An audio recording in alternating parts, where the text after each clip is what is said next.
6 दोष यदि नारायण में भी आ जाएंगे तो लक्ष्मी छोड़कर चली जाएगी। कौन से 6 दोष हैं? एक तो गंदे कपड़े पहनना। उन गंदे कपड़े में आप अपवित्र कपड़ों को भी शामिल कर लीजिए। गंदे का मतलब केवल मिट्टी लगे हुए कपड़े की बात नहीं है। गंदे कपड़े का मतलब हो गया अपवित्र कपड़े, अपवित्र वस्त्र। शौच गए, ऊपर कपड़े पहने हुए, नीचे कपड़े नहीं है, शौच करके आप आए और महाराज प्रक्षालन करके, हस्त प्रक्षालन करके और फिर आपने कपड़े पहन लिए तो नीचे के कपड़े ऊपर के कपड़े स्पर्श हो गए, कपड़े अपवित्र हो गए।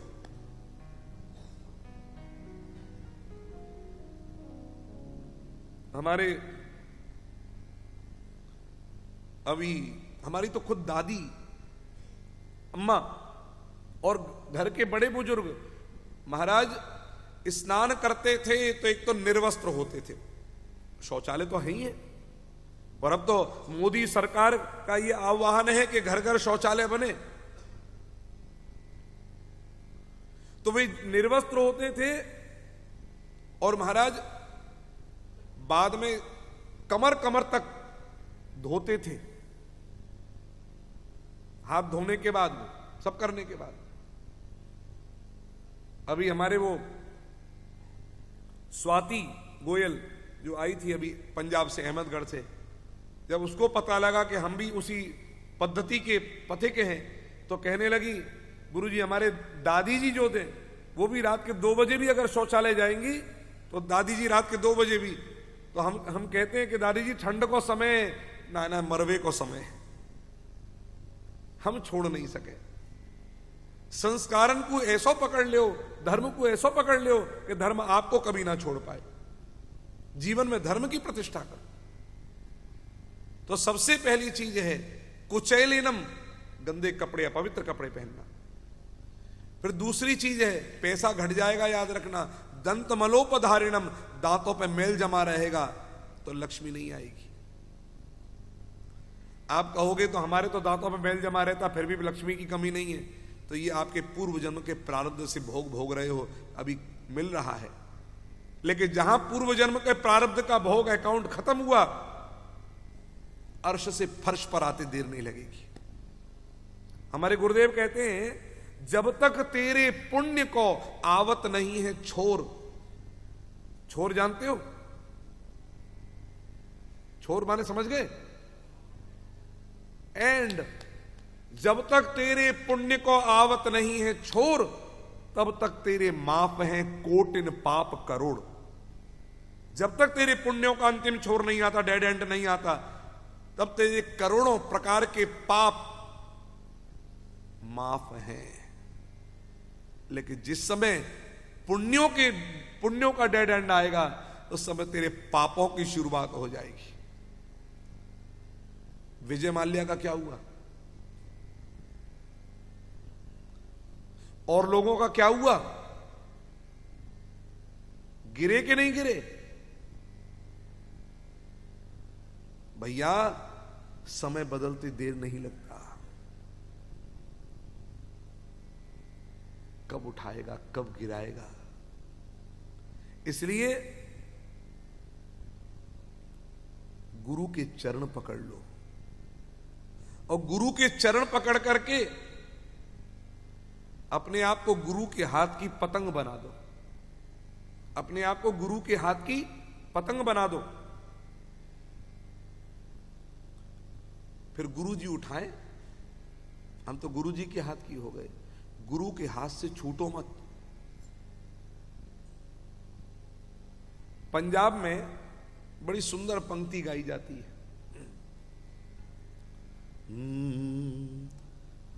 सतगुरु में तेरी पतंग, सतगुरु में तेरी पतंग, हवा विच उड़ती जावांगी, हवा विच उड़ती जावांगी, गुरुवर डोर हथों छड्डी ना मैं कट्टी जावांगी, गुरुवर डोर हथों छठी नाम कट्टी जावांगी, सतगुरु में तेरी पतंग, सतगुरु में तेरी पतंग, हवा विच उड़ती जावांगी, हवा विच उड़ती जावांगी, गुरुवर डोर हथों छठी नाम कट्टी जावांगी, गुरुवर डोर हथों छठी नाम कट्टी जावांगी, सतगुरु में तेरी पतंग, सतगुरु में तेरी पतंग, सतगुरु में तेरी पतंग। तो दूसरी चीज है दांतों पे मेल जमा रहना। तंबाकू मत खाओ, सिगरेट मत पियो, दांतों को स्वच्छ करो। कुचैलिनम दंतमलोपधारिणम, जिसके वस्त्र पवित्र गंदे होते हैं, दांतों पे मेल जमा रहता है, बहुत अधिक भोजन करता है। इतना अधिक भोजन मत करो कि बाद में लवण भास्कर चूरन लेना पड़े पचाने के लिए, हाजमोला लेना पड़े। पेट की मोटर में भोजन की सवारी कम भरो। हमने देखो छोटे छोटे बच्चा भी हमारे कभी ऐसे रहे में, महाराज 10-10 रोटी खावे, हम तो देख करके महाराज चकित रह जावे, इतना कैसे खावे, या कि पेट में कौन सो घास और बैठो भयो। एक हमारे यहां को छात्र नागेंद्र, अरे नारायण नारायण, जब जब बैठे खावे की बात, पहले जब जब बैठे खावे की बात, मैंने यही विधाता तेरा पेट अलग से ड्रम बनाया हो भगवान ने, विधाता बड़ो बनाया है नारायण। हमारे आचार्य जी तो, पवन जी तो बड़े सीधे हैं बिल्कुल एकदम, ये तो नारायण। बोलो श्री कृष्णचंद्र भगवान की जय। बोले कुचैलिनम दंतमलोपधारिणम बहुभाषिणम निष्ठुर भाषिणम च, किसी से कठोर बोलना, ऐसी वाणी मत बोलो किसी की छाती भिद जाए। सज्जनों, नौकरों का भी सम्मान करो, नौकरों से भी ऐसे मत बोलो, प्रेम से बोलो, मीठा बोलो। और कोई वंदनीय पूज्यनीय आवे, उनको बड़े सम्मान से कहो। पंडित जी आवे तो ऐसे मत बोलो, ओ ब्राह्मण, ओ पंडित, पंडित पंडित करके मत बोलो, थोड़ा आदर करना सीख लो। तुम्हारे पितरों का उद्धार करने के लिए आते हैं तुम्हारे यहां पर, इनका तिरस्कार मत करो। ये याद रखना, अग्नि केवल एक वस्तु को जलाती है, लेकिन ब्राह्मण की क्रोधाग्नि वंश के वंश को नष्ट कर देती है। इसलिए ब्राह्मण का अपराध कभी ना बन जाए। कठोर मत बोलिए किसी से। कुचैलिनम दंतमलोपधारिणम बहुभाषिणम निष्ठुर भाषिणम च, और सूर्य उदय पर सोना और सूर्य अस्त पर सोना, ये 6 दोष है। यदि ये 6 दोष नारायण में भी आ जाएंगे तो लक्ष्मी नारायण को छोड़ करके भी चली जाएगी। इन 6 दोषों से बचना।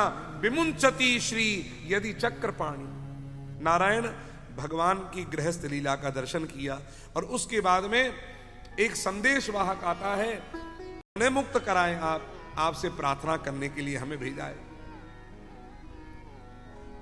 नारद जी ने कही, हम तो भूल ही गए महाराज कि हम तो पांडवों के पास से आ रहे थे, उन्होंने भी निवेदन किया है, राजसूय यज्ञ करना चाहते, आपको बुलाया है। अब दोनों एक साथ कैसे बने? उद्धव से पूछा, उद्धव क्या करें? देखो, सलाह मांगने पर देनी चाहिए, बिना मांगे सलाह भी नहीं देनी चाहिए। सलाह बहुत कीमती होती है। कई लोग बिना मांगे सलाह दे देते हैं, तो अगर कीमती भी होगी तो बेकार हो जाएगी। मंत्री से सलाह मांगो तब देवे तो ठीक है, और बिना मांगे देगा तो अनादर हो जाएगा। महाराज मंत्री से पूछा, उद्धव क्या करें? उद्धव ने कहा, प्रभु समाधान बना बनाया है। पांडव राजसूय यज्ञ करना चाहते हैं, और राजसूय यज्ञ तभी हो सकता है जब चारों दिशाओं को जीत लें। पांडव सबको जीत सकते हैं, लेकिन जिस राज्य में जरासंध रहता है उसको जीत नहीं सकते बल से। फिर कैसे करें? आप, अर्जुन और भीम तीनों चले जाओ भिक्षुक का वेश बना करके, और जाकर के मल्ल युद्ध मांग लेना, क्योंकि दाता बहुत बड़ा है, और मल्ल युद्ध मांग करके भीम के द्वारा मरवा देना। बोले वाह, उद्धव मंत्री हो तो तुम्हारे जैसा। भगवान ने वही कार्य किया। आए, बड़े भाई युधिष्ठिर को प्रणाम किया, भीम को प्रणाम किया, अर्जुन को गले लगाए, नकुल सहदेव ने भगवान कृष्ण को प्रणाम किया, भगवान ने आशीर्वाद दिया। आज युधिष्ठिर ने कही, बोले कृष्ण साथ में चलो, मेरे मंदिर दिखाऊं। मंदिर में लेकर के आए हैं, चरण पादुका रखी थी। बोले कोई मूर्ति नहीं है, ये कौन की चरण पादुका है? बोले जिनने नंगे पांव रह करके भी हमारी रक्षा करी, कृष्ण तुम्हारे चरणों की पादुका रखी है। तो पादुके अविरतम परिये चरंती, आपके चरणों की पादुका है। भगवान के नेत्र सजल हो गए हैं, नेत्रों में अश्रु की धारा प्रवाहित हो गई है। इतने बड़े मेरे भक्त हैं, मेरे चरणों की पादुका को रखकर पूजन करें। आज भगवान को भरत लाल का स्मरण हुआ है। देखो आंखों में आंसू क्यों आए? भरत लाल का स्मरण। महाराज भगवान ने वही किया जो उद्धव ने कहा, भीम के द्वारा जरासंध को मरवा करके, और महाराज उसके पुत्र को गद्दी पर बैठा करके, राजाओं को बंदी गृह से मुक्त करा करके, भक्त राजाओं को, और भगवान ने पांडवों का राजसूय यज्ञ संपन्न कराने का संकल्प लिया। इस राजसूय यज्ञ में सबको अलग अलग काम सौंपे हैं। भगवान ने संतों के चरण धोने का काम लिया। सबसे पहले अग्र पूजा किसकी होवे? तो सहदेव ने कही, जो द्वारों पे चरण धोने का काम कर रहा है उसकी अग्र पूजा पहले होवे। भगवान कृष्ण का नाम आया अग्र पूजा के लिए। शिशुपाल ने विरोध किया, भगवान को गाली दी। इतनी गाली देवे, दरतु दरतु गालीम गालीवंतो भवंतः वयमपि तस्या भावे गाली दाने समर्था। गाली पे गाली देवे, गला सूखे, फिर एक गिलास पानी पीवे, फिर गाली देवे। 100 गाली तक भगवान ने क्षमा किया, लेकिन बाद में 101वीं गाली में चक्र छोड़ दिया, गर्दन अमनिया हो गई। देवताओं ने पुष्पों की वृष्टि जयकार करी है। बोले द्वारिकाधीश की जय। भगवान के चरणों में ज्योत लीन हो गई है शिशुपाल की। अब एक चिंतन आप थोड़ा सा कर लें, उसके बाद मैं कथा को दौड़ा रहा हूं। एक चिंतन क्या? ये शिशुपाल कौन था? इससे पूर्व भी 2 बार जन्म हो चुके हैं।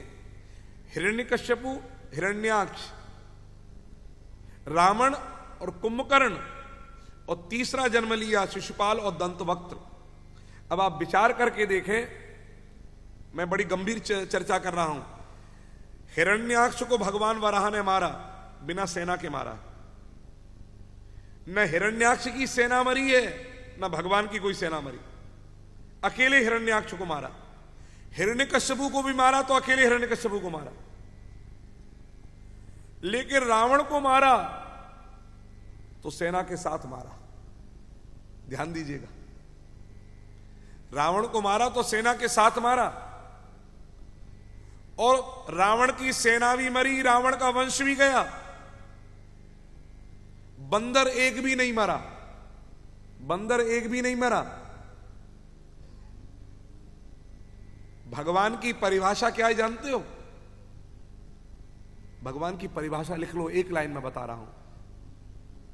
कर्तुम अकर्तुम अन्यथा कर्तुम समर्थः स ईश्वरः।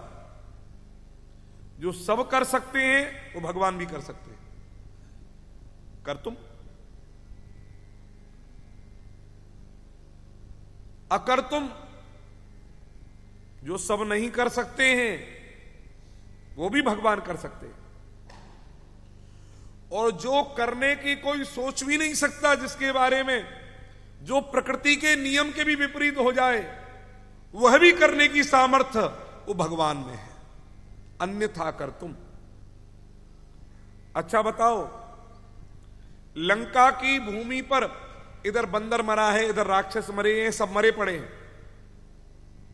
और भगवान ने इंद्र को कहा, इंद्र वर्षा करो। अच्छा, अमृत अगर बरसेगा, जिंदा करने के लिए भगवान राम ने बरसाया, तो बताओ राक्षसों के, बंदरों के साथ साथ राक्षस जिंदा होंगे कि नहीं होंगे? सिद्धांत तो सबका बराबर है। लेकिन क्या हुआ? बोले सुधा वृष्टि भई और दो दल ऊपर, सुधा वृष्टि भई और दो दल ऊपर, जिए भालू कपि नहीं रजनीचर। भालू और बंदर तो जिंदा हुए, लेकिन रजनीचर माने राक्षस जिंदा नहीं हुए। अमृत सब पर गिर रहा है, लेकिन राक्षस जिंदा नहीं हो रहे और बंदर भालू जिंदा हो रहे हैं। ये क्या है? बोले यही भगवान का अन्यथा कर तुम स ईश्वरा, जो सोच भी कोई ना सके वो भी वह कर दे, ये भगवान का। तो रावण के तो पूरे कुल को समाप्त किया और शिशुपाल इसको यहां मारा, दंत्रवक्त्र पूरी सेना के समेत। और कहां तक कहें, यदुवंशी, वृष्णिवंशी, मधुवंशी महाराज वंश के वंश मिटा दिए, अपने वंश का भी नाश कर दिया। केवल कितने बचे? अपने बच्चों को भी मरवाया। कितने बचे? चतुः पंचावशेषिता, 4-5 बचे बस, बाकी सब मरवा दिए।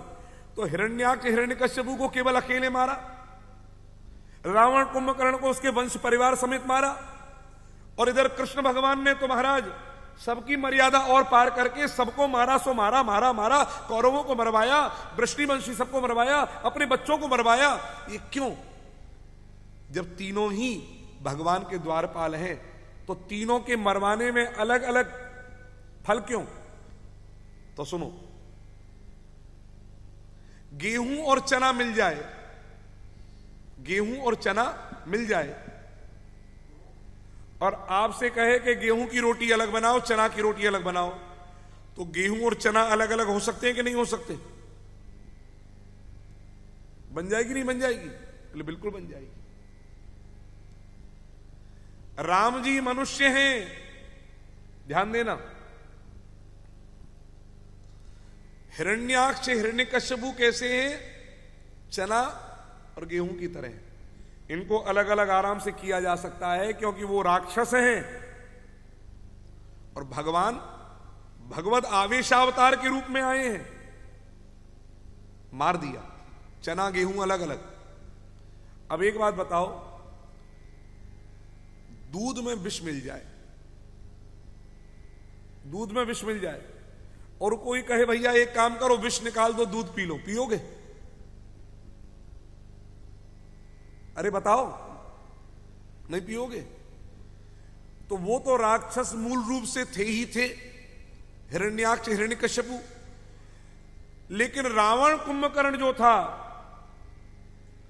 वो तो महाराज उत्तम कुल पुलस्त करणाति शिव पुरंज पूजे भांति ऐसे कुल में पैदा हुआ था, पूरे कुल को दूषित किया था। यह विचार करके भगवान ने कहा पूरे कुल का ही नाश करो एक साथ, क्योंकि भगवान राम मनुष्य के रूप में आए हैं। ये लड़ाई थी मनुष्य की, और मनुष्य के रूप में जो राक्षस वृत्ति से युक्त है उसको नाश किया। और भगवान कृष्ण जो हैं वो भी मनुष्य रूप में है, और शिशुपाल ये भी मनुष्य रूप में है, दंतवक्त्र भी मनुष्य रूप में है। अब तो भैया वो तो राक्षस थे, अब मानव में ही दानव घुस गया है, यानी कि दूध में जहर मिल गया है। अब जहर अलग नहीं किया जा सकता, दूध अलग नहीं किया जा सकता, तो भगवान ने क्या किया? बोले पूरे दूध को, जहर मिले हुए दूध को पूरे को समाप्त करो। समझ में आया? यही कारण है महाराज कि भगवान ने सबको मरवाया है, सबको मरवाया, किसी को मारा, किसी को मरवाया। शिशुपाल दंत्रवक्त्र को मारा पांडवों के द्वारा, अन्य कुरुवंशियों को मरवाया, और बाकी वृष्णिवंशी आदि जितने हैं यदुवंशी उनको आपस में लड़वा लड़वा करके मरवाया, क्योंकि दूध में जहर मिल गया था। नारायण बलराम जी महाराज तीर्थ यात्रा में गए, वहां व्यासपीठ पर सूत जी महाराज विराजमान हैं, ब्राह्मण सूत हैं, और महाराज बलराम जी को इन्होंने प्रणाम ना किया, बलराम जी ने इनका वध कर दिया। हाहाकार मच गई। बाद में महाराज बलराम जी को पश्चाताप हुआ है, और उनको, उनके पुत्र को बलराम जी ने गद्दी पर बैठा दिया। बलबल दानव का वहां पर बलराम जी ने वध किया, क्योंकि जब ये सत्संग करते हैं ऋषि मुनि तो एक दानव आकर के इनको परेशान करता है, उसका नाम बलबल दानव, उसका वध किया। और फिर बलराम जी ने तीर्थाटन किया है, लौट करके आए, प्रायश्चित किया है। नारायण उसके बाद में राजा परीक्षित ने कही, भगवान कथा सुनकर के भी मेरी तृप्ति नहीं हो रही, मुझ पर कृपा करो, अब मुझे कोई दीनानाथ की कथा सुनाओ। इस विषय में भगवान के परम प्रिय सखा सुदामा के चरित्र को गान किया है। भागवत में सुदामा का नाम यहां नहीं है। अब मैं आपको केवल सूत्र रूप में यह चरित्र सुना रहा हूं, ध्यान देकर सुनिएगा। बोले, कृष्णस्यासीत् सखा कश्चित् ब्राह्मणो ब्रह्मवित्तमः विरक्त इंद्रियार्थेषु प्रशांतात्मा जितेंद्रियः। आचार्य जी, जहां पर विरक्त बाबा जी जहां पर वक्ता के लक्षणों में महात्म्य में विरक्त शब्द दे रखा है, वहां पर वे लोग कहते हैं कि विरक्त को कथा करने का अधिकार या गृहस्थ को नहीं है, विरक्त को है, तो उनको वहां पर यह श्लोक जरूर सुना देना चाहिए कि सुदामा जी गृहस्थ थे कि विरक्त थे। लेकिन उसके बाद भी इनके लिए लिखा है विरक्त शब्द का प्रयोग किया है। इसलिए भैया, विरक्त का मतलब अगृहस्थी नहीं है, विरक्त का मतलब है जो संसार में अनुरक्त ना हो, संसार में फंसा हुआ ना हो, उसका नाम विरक्त है, याद रखना। लेकिन जितनी कथाएं की हैं, जिनने कथाएं की हैं भागवत में यदि देखें, वे सब के सब गृहस्थी हैं, एक भी अगृहस्थी नहीं है, एक भी अगृहस्थी नहीं। सूत जी महाराज गृहस्थी हैं। महाराज, लोग कहेंगे श्री सुखदेव जी कहां से, तो हम कहें सुखदेव जी भी गृहस्थी हैं, श्री सुखदेव जी भी गृहस्थी हैं। अगर पढ़ो तो देवी भागवत उठा करके पढ़ो, श्री सुखदेव जी का विवाह हुआ है, कन्या का नाम पीवरी है, पीवरी नामक कन्या से विवाह हुआ, और छाया सुख को छोड़ करके गए हैं, जिसका जिक्र भागवत में आता है, छाया सुखो जाजली जन्नु मुख्या। और बताएं, अगर कोई कहे कि महाराज श्री सुखदेव जी गृहस्थी नहीं है, भागवत में तो उनके गृहस्थ का वर्णन नहीं है, तो हम आपसे एक बात पूछें, ये भागवत श्री सुखदेव जी ने की है?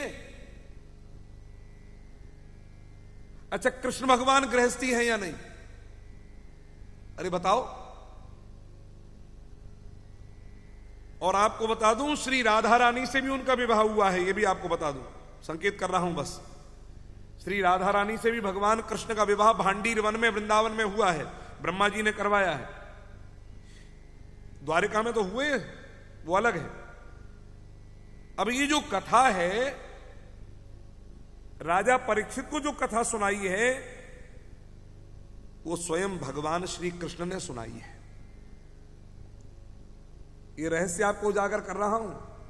ये कथा भगवान श्री कृष्ण ने ही राजा परीक्षित को सुनाई है। तो हर जगह तो श्री शुक, श्री शुक, श्री शुक लिखा हुआ है। अच्छा, एक बात बताओ, एक रंगमंच पर एक तरफ रावण खड़ा हो, एक तरफ राम जी हो, एक तरफ हनुमान हो, और वहां पर जब संबोधन होगा तो रावण को रावण ही तो कहा जाएगा, हनुमान को हनुमान कहा जाएगा। अच्छा बताओ, रावण जो मंच पर रावण बना है, क्या ये मंच के बाहर भी रावण है क्या? ये तो मंच पर रावण का अभिनय कर रहा है, तो वहां पर तो संबोधन रावण ही कहा जाएगा। तो ऐसे ही भगवान श्री कृष्ण ने राजा परीक्षित को कथा सुनाई है, लेकिन वह तो श्री शुक के रूप में वहां पर उपस्थित हुए, इसीलिए संबोधन में श्री शुक ही आएगा।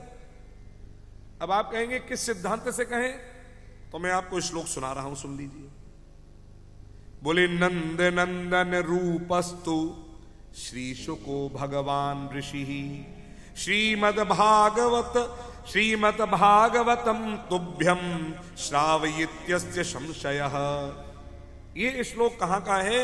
स्कंद पुराण वैष्णव खंड भागवत महात्म्य और महाराज तीसरे अध्याय का 63वां श्लोक है। वहां पर कहते हैं कि नंद नंदन रूपस्तु श्री शुको भगवान ऋषि। नंद नंदन भगवान श्री कृष्ण ही श्री सुखदेव का रूप लेकर के आएंगे और राजा परीक्षित को भागवत की कथा सुनाएंगे। श्रीमद् भागवतम तुभ्यम श्रावयित्य संशयः। इससे सिद्ध होता है कि भगवान कृष्ण वो भी गृहस्थी, सूत जी वो भी गृहस्थी, तो कथा तो महाराज। अच्छा, आप कहेंगे महाराज सनत कुमारों ने भी तो कथा सुनाई, वो तो ब्रह्मचारी है। अच्छा, सनत कुमारों ने महात्म्य सुनाया है, पूरी कथा नहीं सुनाई है।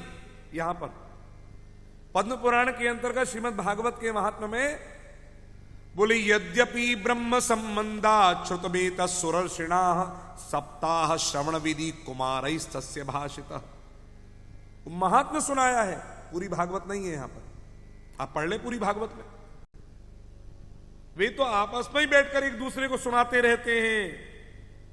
हां जी, तो ये याद रखिए, श्रीमद् भागवत की कथा करने के लिए तो ब्राह्मण ही हो, वो भी पुरुष ही हो, स्त्रियां नहीं हो। और मैं कह दूं अब तो लड़ाई ज्यादा बढ़ जाएगी, गृहस्थ ही हो।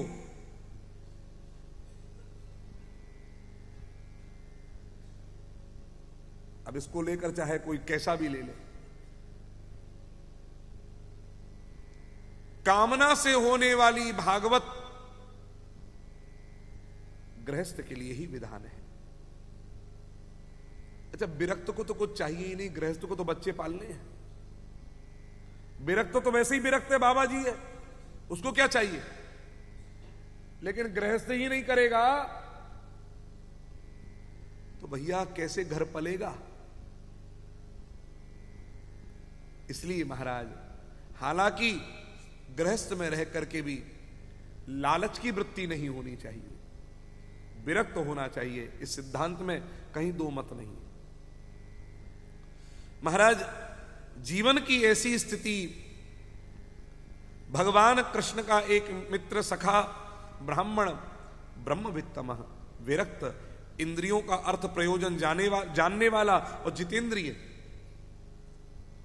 इनकी पत्नी, हमारे गुरुदेव कहते हैं नाम सुशीला, सुंदर शीलवान, दोनों पति पत्नी बैठकर भजन करते हैं। महाराज कृष्ण नाम की माला जपते हैं, कृष्ण कृष्ण कृष्ण। पत्नी पूछती है, आज आपने कितना कंकड़ भजन किया? बोले आज मैंने इतने कंकड़ भजन किया। खाने के लिए कुछ नहीं है कि चावल लोग गिन के रख देते हैं ना, यहां पर वो भी नहीं, कंकड़ गिनते हैं। सुदामा पूछे आपने कितना भजन किया? बोले मैंने इतने कंकड़ भजन किया। बच्चों को कभी भूख लगती है तो दूध मांगते, मां दूध, और अगर दूध नहीं है घर में तो चून होता है ना, आटे का चून, चून में पानी मिलाकर के कपड़े से छान करके बच्चों को पिला देती है। और कभी चून भी नहीं होता है घर में तो नारायण का स्मरण करके रोती है। बच्चे समझ जाते हैं आज दूध नहीं है घर में,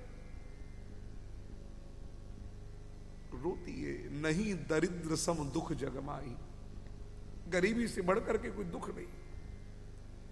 एक विद्वान ने इनके जीवन के लिए एक श्लोक ऐसा लिखा है, आधा श्लोक संस्कृत में है, आधा श्लोक हिंदी में।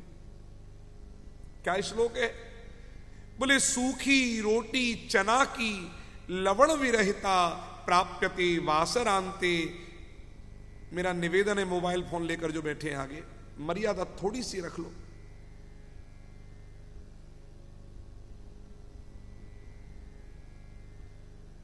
इसलिए कथाएं नहीं होती हैं, इसलिए केवल एंटरटेनमेंट रह गया है कथाओं में। और जिनको ऐसे बैठना हो पीछे जाकर बैठ जाओ, आगे बैठने की आवश्यकता नहीं है। अगर कृष्ण कथा में नहीं ऐसे जीवन बन पाया तो फिर क्या जीवन बनेगा?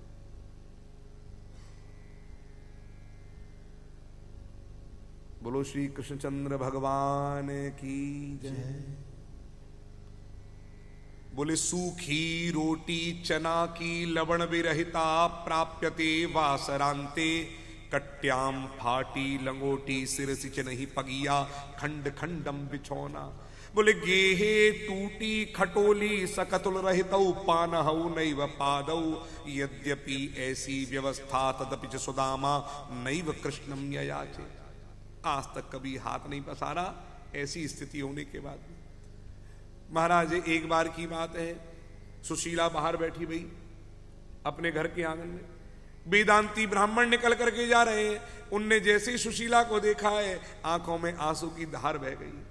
बोले रे द्वारिकानाथ, तेरे मित्र की पत्नी है, तू सोने के महल में सोने के सिंहासन पर सोने की थाली में भोजन करे और तेरे मित्र के घर में इतनी जीवन की दयनीय स्थिति। आज पहली बार सुशीला ने सुना कि मेरे पति के मित्र द्वारिका के राजा हैं। अपने पति के पास में आती है, चरणन में प्रणाम करी, स्वामी देवी आपके कोई मित्र द्वारिका के राजा है? जो सुनी बोले तेरे से किसने कही? बोले ब्राह्मणों की मंडली निकल के जा रही, उनने कही। बोले देवी ब्राह्मण झूठ नहीं बोलते, हम और द्वारिका के वो राजा हैं, हम बाल्यकाल में एक साथ पढ़े हैं सांदीपनि गुरुकुल में गुरुजी के आदर। आज वो बहुत बड़े राजा हैं, हम बहुत बढ़िया उनके सखा बन करके आज सुशीला जिनका नाम लेकर के हम दिन रात भजन करते हैं वो द्वारिका नाथ वही तो श्री कृष्ण है। और कौन है? बोले स्वामी इतने बड़े राजा के मित्र होकर के और घर की ये स्थिति है। आज जो कही एक बार चले जाओ, एक बार आप जाओ। बोले मैं जाऊंगा नहीं। क्यों? मैं कृष्ण के पास जाऊंगा नहीं। क्यों नहीं जाओगे? बोले इसलिए नहीं जाऊंगा, अपनी ये स्थिति दिखाने के लिए जाऊं कि मेरी क्या स्थिति है आज। मैं ऐसे चला गया तो उसको कष्ट होगा जब मुझे ऐसे देखेगा। मैं जाऊंगा नहीं। स्वामी उनके पास कौन नहीं जाता? सभी जाते हैं। दुनिया में ऐसा एक बताओ जिसने भगवान के पास जाकर के अपनी झोली नहीं पसारी है? आप चले जाओ, जाओ जी द्वारिका जाओ जी, आठों याम यही रट लागे। ए जी जाओ। नारायण मेरा माता से निवेदन है, अब आप नहीं समझ सकती हैं, मेरा निवेदन हाथ जोड़कर आपसे, आप आगे ना बैठिए। फिर अगर वही स्थिति बनी हुई है तो आगे ना बैठे। देखो हम धन के लिए कथा करने वाले कथावाचक नहीं है, याद रखिएगा।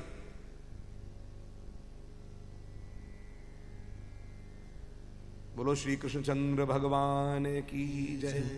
थोड़ी तो मर्यादा रखे। नारायण अस्तु।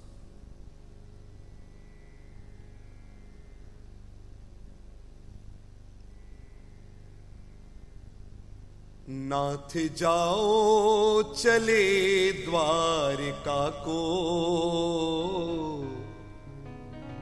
इस नगर में गुजारा नहीं है। दूर कर देंगे दुख मुरली वाले, अब किसी का सहारा नहीं है। कहने मानो तुम, क्या बात है किसी की अपनी।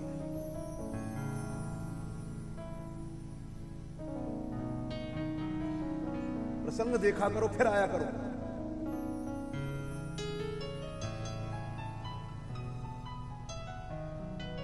नारायण। बोलो श्री कृष्णचंद्र भगवान की। अब हम प्रसंग को आगे लेकर चलते हैं, बिल्कुल आगे बढ़ाएंगे। रुक। महाराज सुशीला ने कही सुदामा से, आप जाओ, खाली हाथ नहीं जाऊंगा। तो 4 मुट्ठी, एक एक मुट्ठी एक एक घर से चावल लेकर के आई है सुशीला। और आकर के सीधे ला करके सुदामा को दिया। सुदामा ने महाराज देखा कहाँ रखूं, तो साड़ी फाड़ी सुशीला ने, उसको चौखूटा किया, उसमें चावल रखे, ले करके सुदामा चल पड़े। और जैसे ही चले सुदामा, ऐसी कथा सुननी है ना, ऐसी कथा सुनाऊंगा। अब सुन लो इस कथा को। औरों को क्या समझाएंगे जब तुम लोग ये काम करोगे?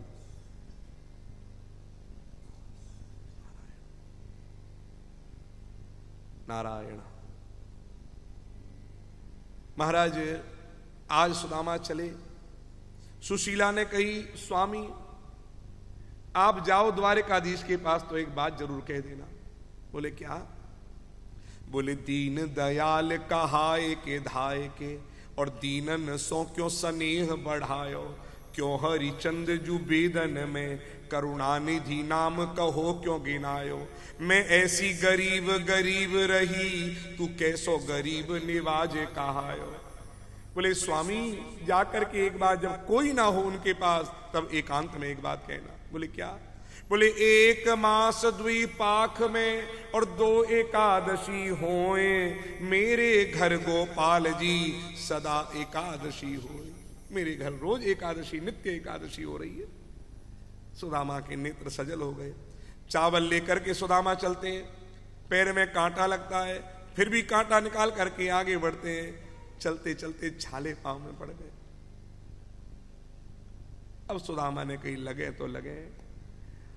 एक पेड़ के नीचे पहुंचे, सांझ होने जा रही है, शरीर अब साथ नहीं दे रहा है, थक गए।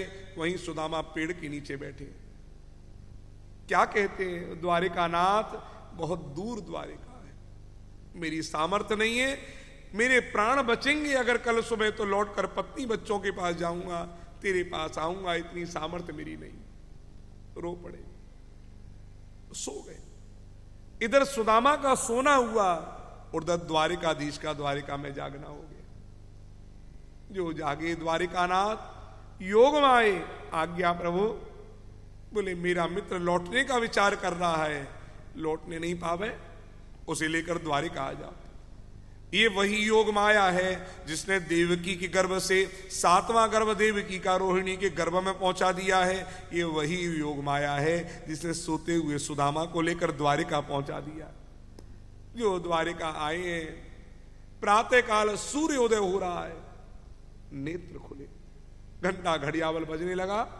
जो नेत्र खुले सुदामा के, सुदामा ने देखा मैं कहां जंगल में सोया, ये कौन नगर आ गया। बोले भैया ये कौन नगर है? बोले द्वारिका नगरी छे, जय श्री कृष्ण। क्या कहा? द्वारिका नगरी? द्वारिका नगरी छे भाया, द्वारिका नगरी छे, जय श्री कृष्ण। अब तो आंखों में आंसू की धार बह गई। सुदामा मन में विचार करने लगे कि द्वारिकानाथ, केवल मैं तुझसे मिलना नहीं चाहता हूं, आज पूरा विश्वास हो गया कि तू भी मुझसे मिलना चाहता है। क्यों? सोया जंगल में था और मुझे यहां बुला लिया। नेत्र सजल हो गए। सज्जनों, स्थिति कैसी है? एक भक्त कहता है,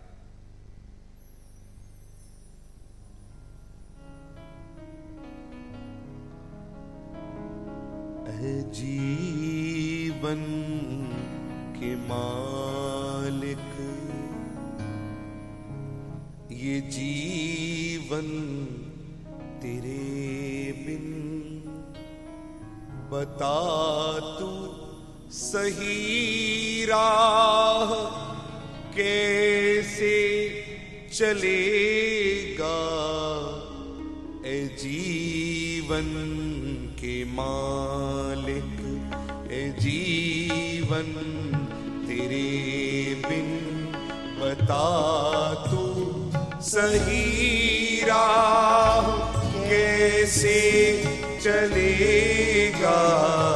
जीवन के मालिक, ये जीवन तेरे बिन, बता तू सही राह कैसे चलेगा।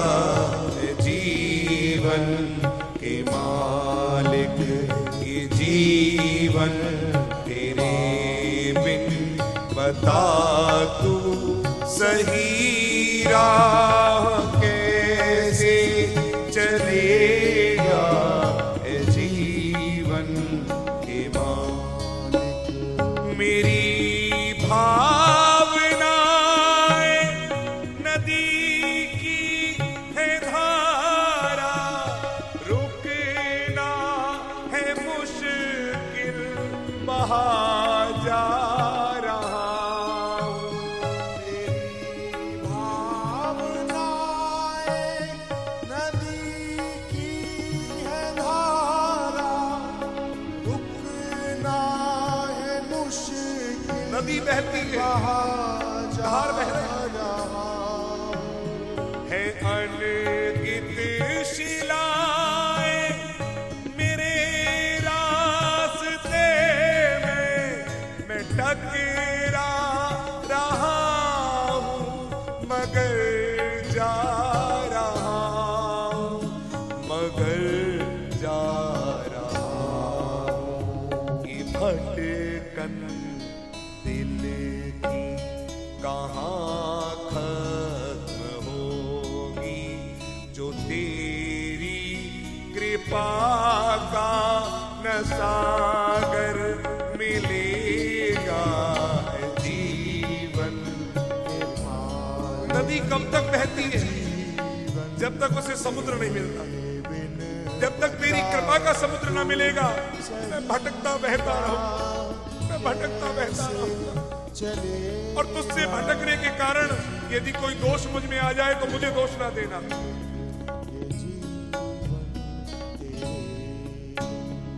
दीनों के मन की व्यथा सुनने वाले, तू बैठा है अपनी कृपा को छुपाए। दीनों के मन की व्यथा सुनने वाले, तू बैठा है अपनी कृपा को छुपाए। बिछुड़ कर तेरे से भटकता है कोई, न तुझको कभी भी ये चिंता सताए, चिंता सताए।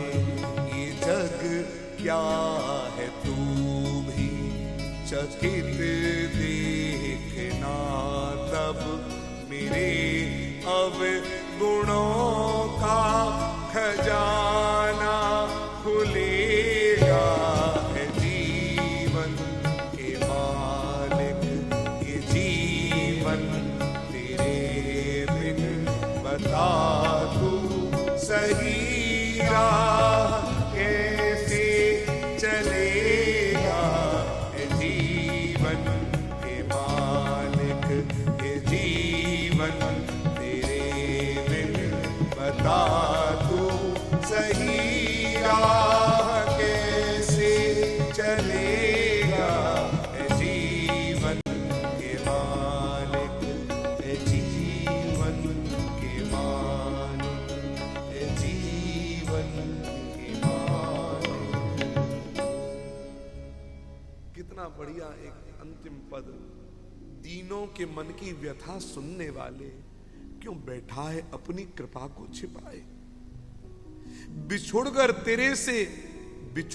तेरे से भटकता है कोई, न तुझको कभी भी ये चिंता सताए। तो उससे बिछुड़ करके जीव कैसे भटकता है। और कल इस भटकने के कारण मुझ में अवगुण आ जाए, अवगुणों का भंडार खुल जाए, तो मुझे दोष न देना। क्यों? मुझे अपने साथ क्यों ना रखा, मुझे अपने साथ क्यों ना रखा तूने। नारायण सुदामा चलते चले गए, कहां है कृष्ण? बोले रुक्मिणी के महल में। भागवत आपने कथा सुनी है ना कि द्वारपालों ने रोक दिया। भागवत में कहीं नहीं लिखा कि द्वारपालों ने रोका है। सुदामा चलते चलते सीधे श्री कृष्ण रुक्मणी के महल में पहुंचे, और जो पहुंचे रुक्मणी और कृष्ण को देखा तो रुक्मणी तो न दिखी, कृष्ण ही कृष्ण दिखा। जिसके जीवन में, जिसके हृदय में केवल कृष्ण है, जिसकी नजरों में केवल कृष्ण है, वो हर जगह केवल उन्हीं को देखता है और किसी को नहीं देखता। भक्ता प्रभुमयम विश्वम भावो ही भव कारणम। जो कृष्ण को देखा वात्सल्य उमड़ने लगा। उम्र में बड़े है ना, उमड़ने लगा वात्सल्य। निहारते रहे, आंखों में आंसू हैं और कृष्ण को निहार रहे हैं। क्यों आवाज नहीं लगाई? बोले जितनी देर निहारूंगा, अगर आवाज लगा दूंगा तो वो दृश्य हट जाएगा। रुक्मणी ने कही, स्वामी कोई आपको देख रहा है। और जो भगवान ने सुदामा को देखा, दौड़े भगवान सुदामा के लिए, मित्र सुदामा, मित्र सुदामा, मित्र सुदामा। आज हृदय लगा लिया। सखा द्वार आए या कि जीवन आधार आए, द्वारिका धनी ने दौड़ उर्सो लगायो है, द्वारिका धनी ने दौड़ उर्सो लगायो है। मित्र सुदामा, मित्र सुदामा, ये क्या दशा तूने बना ली अपनी? आंखों में आंसू भर करके लेकर के आज आते हैं, और भगवान अपने सिंहासन पर ऊपर सुदामा को आज बैठाने के लिए लेकर जाते हैं। चल चल मित्र, आज सब देखते हैं कि ऐसा सत्कार तो हमने अपने द्वारिकाधीश के द्वारा कभी किसी का नहीं देखा। अपने सिंहासन पर ले जाकर के सुदामा को भगवान ने बैठाया है, और खुद सुदामा के चरणों में बैठे। जो चरणों में बैठे, सुदामा के चरणों को अपने हाथ में रख करके और सहलाते हैं तलुआ नीचे का और ऊपर। सुदामा के पांव में कांटा जो कृष्ण के हाथ में चुभा, कृष्ण ने देखा तलुए में कांटा लग रहा है। मित्र, तेरे पांव में तो कांटा लगा है। सुदामा बोले, कृष्ण, एक कांटा भी ऐसी जगह लगा जहां हर कोई देख ना सके, तलुए में, और तूने देख लिया। भगवान मन ही मन में कहते हैं, मित्र मेरा स्वभाव ही ऐसा है, जिसकी ओर कोई नहीं देखता उसकी ओर कृष्ण देख लेता है। और सुदामा ने कहा, मित्र जब कांटा देख ही लिया है तो निकाल भी दे। आज भगवान ने अपने दांतों से खींच करके कांटे को निकाल करके पीतांबर भगवान ने सुदामा के बांधा। रक्त की धार बहने लगी। रुक्मणी जल लेकर के आओ, जल लेकर के। रुक्मणी जो जल लेकर के आने लगी, महाराज जल बाद में आया। भगवान कृष्ण के आंखों से बहने वाले आंसुओं ने सुदामा के चरण धो दिए। आज तो ऐसी स्थिति हो गई। एक कवि कहते हैं, ऐसे बेहाल विवाइन सो पगे, कंटक जाल गढ़े मग जोए, हाय महादुख पायो सखा, तुम आए इते न किते दिन खोए। देखी सुदामा की दीन दशा, करुणा करके करुणा निधि रोए। पानी परात को हाथ छुओ नहीं, नैनन के जल सो पग धोए। पानी परात को हाथ छुओ नहीं, नैनन के जल सो पग धोए। पानी परात को हाथ छुओ नहीं, नैनन के जल सो पग धोए। लेकर के आया, स्नान कराया कृष्ण ने आज, और लेकर के आकर स्नान कराकर सुदामा अपने कपड़े पहनने लगे। भगवान ने अपने वस्त्र दे दिए, और जो दिए वस्त्र मित्र आज ये पहनो। अपने वस्त्र दिए, सुदामा के उस तन पर कृष्ण के प्रसादी वस्त्र आ गए। अब तो महाराज क्या कहना, सुदामा देखे ऐसे कपड़े तो हमने कभी पहने नहीं। आज देखो मित्र के साथ मिलने का कितना बड़ा अनुग्रह मित्र का, कि आज उनके प्रसादी वस्त्र पहनने का अवसर मुझे मिला। जिनका दिन रात हम नाम लेते हैं, उनका प्रसाद हमको धारण करने का अवसर मिला। भगवान ने सुदामा को अपने कक्ष में ले जाकर के लिटाया, चरण दावने लगे। जो चरण दावने लगे, सुदामा के बाल्यकाल की चर्चा करने लगे। अरे मित्र, पहले तो ये बताओ, तुम्हारा विवाह तो हो गया होगा, हमारी भाभी तुम्हें प्रसन्न तो रखती है कि नहीं रखती? हमारी भाभी तुम्हें प्रसन्न रखती है कि नहीं रखती? कर्कशा तो नहीं है, राजी रखती है? बोले कृष्ण, ये भी कोई प्रश्न है? तेरी भाभी के चक्कर में तो यहां तक आ गया मैं। आंखें भर आई। सुदामा ने कहा, कृष्ण तेरी भाभी बहुत बढ़िया है, दिन रात याद करती है देवर को। और क्या बताऊं, उसने ही मुझसे कहा कि जाकर के मिलकर आओ कभी तो मित्र से, हमारे देवर जी से। तो भाभी को क्यों नहीं लेकर आए? बच्चों की पढ़ाई आजकल निकल नहीं पाते ना बच्चे। भगवान ने कहा, अब देखो 56 भोग पाया है सुदामा ने भगवान के यहां पर, और भगवान ने पूछ लिया, मित्र मेरी भाभी अच्छी है तो कुछ दिया भी होगा। अब एक तरफ 56 भोग पाया और एक तरफ चावल टूटे हुए। मित्र ने कहा, ना कुछ नहीं दिया। भगवान ने कहा, मित्र कुछ तो दिया होगा, अच्छी भाभी है तो देवर के लिए कुछ भेजेगी। चावल की पोटली खींच ली, चावल बिखरे। एक मुट्ठी चावल भगवान ने अपने मुख में लिया और लेकर के अपने हाथ से अपने मुख में जैसे ही डाला, लक्ष्मी कांप गई।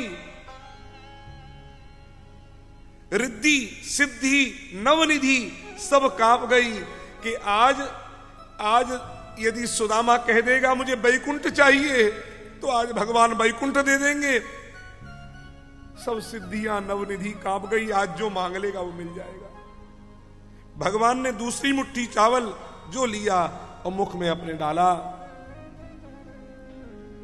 महाराज इंद्र डर गया कि स्वर्ग मांग लेंगे तो वो भी चला जाएगा। और सुमेरु पर्वत, वो तो महाराज आज कांप गया, मुझे बख्श दो। और कुबेर तो महाराज कच्चे चावल खा रहा है कि अब मेरी क्या गति होगी। कांप उठी कमला मन सोचत, मोसो कहा हरि को मन ओको। रिद्धि कपि सब सिद्धि कपि, नवनिधि कपि भ्रमनाय कौधो। सोच भयो सुरनायक को, जब दूसरी बार लियो हरि भोगो। मेरु डरो बक्सो जनि मोए, कुबेर चबावत चावर चौको। तीसरी मुट्ठी जैसे ही भगवान लेने लगे, रुक्मणी ने हाथ पकड़ लिया। स्वामी ये आप क्या कर रहे हैं? आप स्वयं सुदामा को द्वारिकाधीश जैसा बनाना चाहते हैं और स्वयं सुदामा जैसा बनना चाहते हैं। भगवान ने फटकार लगाई, रुक्मणी मेरे और मेरे मित्र के बीच में बोलने का अधिकार नहीं है। यहां दो मित्र जब बैठे हों तो काहे लुगाई बीच में बोले? रुक्मणी ने कही, स्वामी हम तो ये कह रही है कि सारे चावल प्रसादी आप ही पाए लोगे कि हमें भी मिलेगा? अच्छा ये बात है। हाँ, तो भगवान से रुक्मणी ने चावल की पोटली ले ली, पोटली ही ले ली। क्यों? हम एक थोड़ा ही 16,108 हैं, एक एक दाना भी बट में आ जाएगा तो कृपा हो जाएगी। और झाड़ के ले ली, कृष्ण के हाथ में एक न टिके। क्यों? एक भी दाना और ले लिया तो तीनों लोक गए। जो एक पालक के पत्ते से त्रिलोकी का पेट भर सकता है, वो एक चावल के दाने से सारी त्रिलोकी दान नहीं कर सकता। और महाराज रुक्मणी चावल लेकर के चली गई। और जैसे ही रुक्मणी गई तो भगवान ने सुदामा से पूछी, मेरी भाभी ने कुछ कहा, ये बता। सुदामा ने कहा। तो कहा तूने क्यों नहीं कहा? बोले तेरी भाभी ने कहा कि एकांत में कहना। तो कह देता। बोले तेरी लुगाई तेरा पीछा छोड़े तब तो कहूं। 24 घंटा छाती पे चढ़ी रहे। भगवान ने कहा अब तो चली गई, अब तो बोल ले।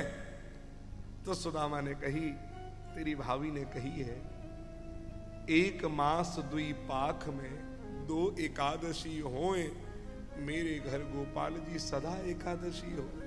इसको सुनते सुनते कृष्ण की आंखों में आंसू की धार बह गई। रोते रोते रुक्मणी के पास दूसरे कक्ष में जो कृष्ण गए, रुक्मणी ने कही, स्वामी कोई कठोर बात कह दी। बोले रुक्मणी इससे कठोर बात और क्या होगी, एक काम करें। बोले क्या? मैं सुदामा का नौकर बन जाता हूं और तू सुशीला की नौकरानी बन जा, दोनों मिलकर ब्राह्मण ब्राह्मणी की सेवा जीवन भर करेंगे। रुक्मणी कही, स्वामी मुझे भी नौकरानी बनाओ और खुद भी नौकर बनो। तुम चाहो तो उसे राजा क्यों ना बना दो, तुम जो चाहो कर सकते हो। चाहे तो राजा को रंक करे, चाहे तो रंक को राजा करे, और राजा को द्वार ही द्वार फिरावे। वो क्या नहीं कर सकते आप?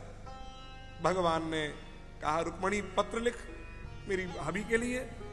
रुक्मणी ने कलम कागज हाथ में लिया। क्या लिखूं? लिखो, भाभी पहले कृष्ण को प्रणाम स्वीकार करे। भाभी आपको संदेश मुझे मिल गया है, अब मेरी बात सुन लो।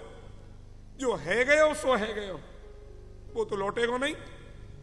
है नी ही सो है चुकी, अब ना ऐसी होए, और भाभी तेरे महल में नित्य द्वादशी होए।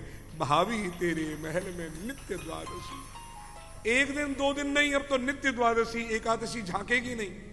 कोई विद्वान ने कही कि महाराज ऐसा है सके एकादशी ना झांके। बोले क्यों? जगन्नाथपुरी में कहा है, बंदी पड़ी हुई है। एक कृष्ण चाहे तो क्या नहीं कर सके। विद्वानन को मानना है कि सुदामा 1 रात्रि केवल रुके, अगले दिन चलवे लगे। भगवान ते पूछी, कृष्ण आज्ञा मिले मैं चलूं? भगवान ने कही, मित्र मैं ये भी नहीं कहता कि तू चला जा, और मैं ये भी नहीं कहता तू रुक जा। यदि ये कहूं तू चला जा तो इसमें नीरसता मालूम पड़ेगी, नीरसता, और कह दूं रुक जा तो इसमें मेरा अहंकार मालूम पड़ेगा। मित्र मैं तुझसे केवल इतना कहूंगा, जहां कहीं भी रहना मेरी याद बनाए रखना, मुझे भूलना नहीं। और कितना सुंदर सूत्र दिया भगवान ने। इसी सूत्र को राम सुखदास जी महाराज हमेशा कहा करते रहे, हे नाथ मैं आपको भूलूं नहीं, हे नाथ मैं आपको भूलूं नहीं। अरे भैया, भगवान को भूलना यही तो विपत्ति है, और भगवान याद रहे यही जीवन की सबसे बड़ी संपत्ति है।